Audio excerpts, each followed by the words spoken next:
Now, start.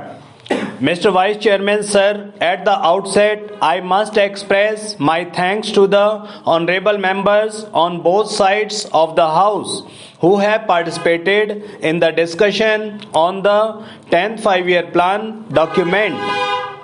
Honorable members will kindly appreciate that within the short time at my disposal, it will not be possible for me to clarify all the points which they have raised during the course of the discussion. I am going to confine my remarks to certain important aspects of the discussion, though I have taken note of almost all the points which honorable members made during the course of the discussion.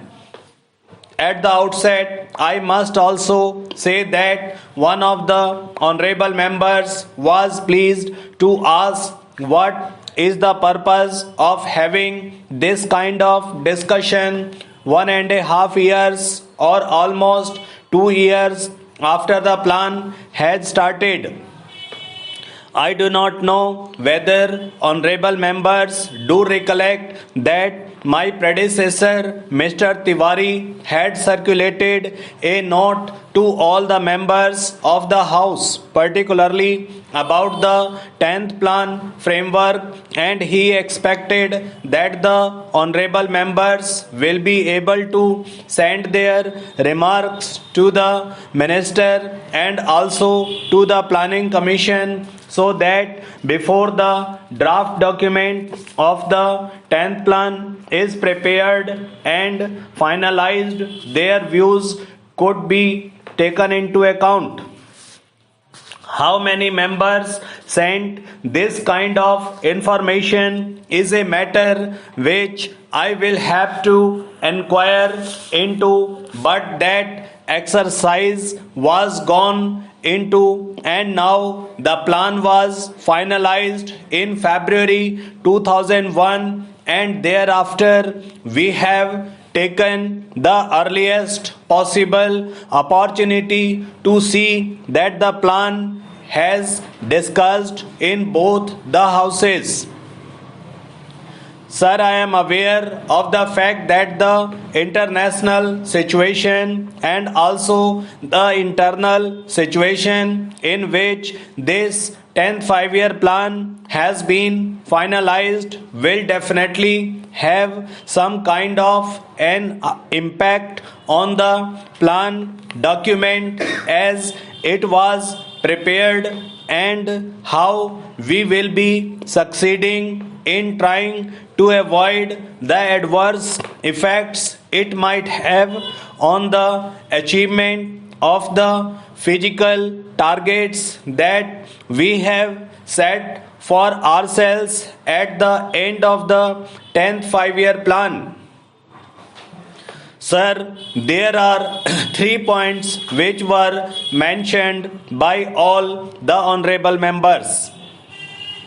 The first was that the plan was prepared with 1999 to 2000 as the base year, and thereafter there has been a price rise of a considerable order. Sir, the first thing which I would like to clarify is about the inflationary trend which has set in. One of the honorable members, Shri Shankar Ghosh, a very experienced member of this house who had also been in the planning commission and knows the intricacies of how the things are being worked out, has been pleased to state here that the rate of inflation is very high, and added to that the balance of payments position is going to be very bad compared with the percentage that we have worked out for our 10th plan as a whole for imports for the first year the import bill has risen very high, then how is this assumption going to be correct?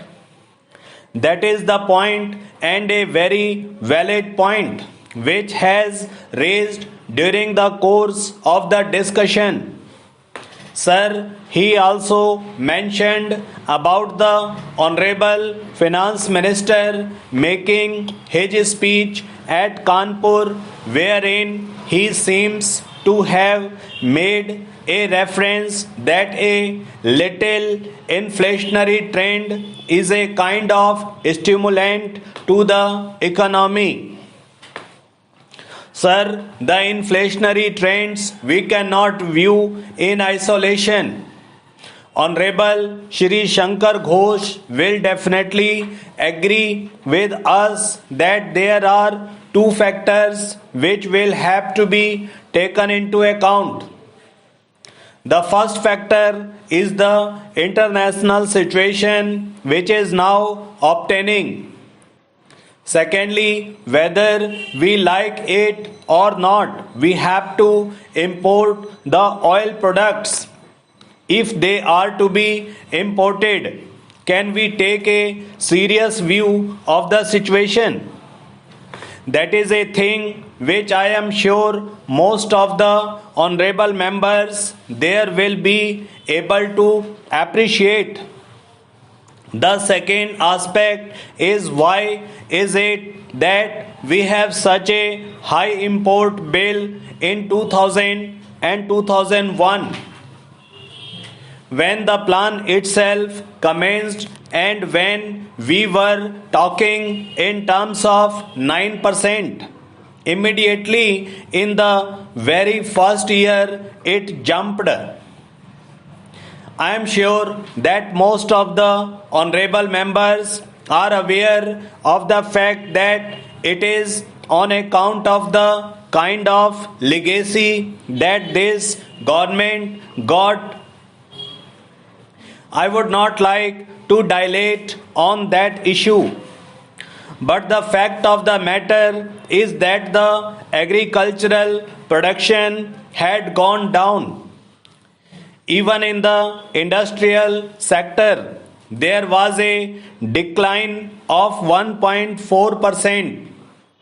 The coal production had considerably gone down in terms of production, and the electricity generation was at the lowest. If we had to make a beginning, which in fact is within the control of the Government of India, with these infrastructural facilities which will have to be provided both in the agricultural sector and the industrial, concerted efforts will have to be made.